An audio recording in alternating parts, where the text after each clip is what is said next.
Hallo liebe Freunde von scharfen Messern, ich bin der Dom von Schmiedeglut und warum zum Geier ich nicht hinter der Kamera stehe, sondern davor und was der Silvio hier eigentlich zu suchen hat, das erzähle ich euch nach dem Intro.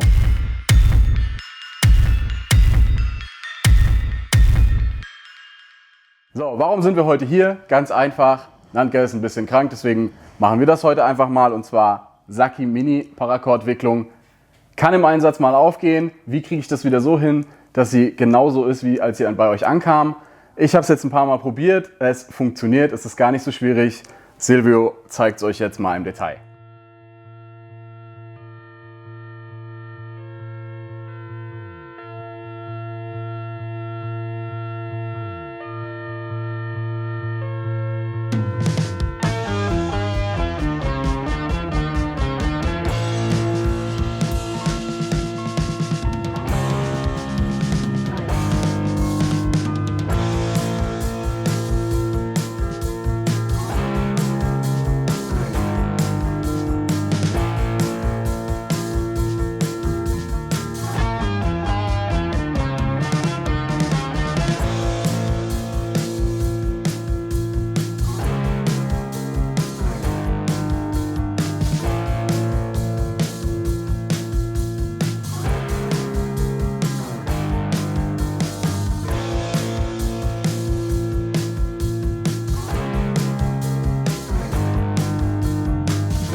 So, das war die Kunst des Wickelns vom Saki Mini. Silvio, vielen lieben Dank fürs Zeigen.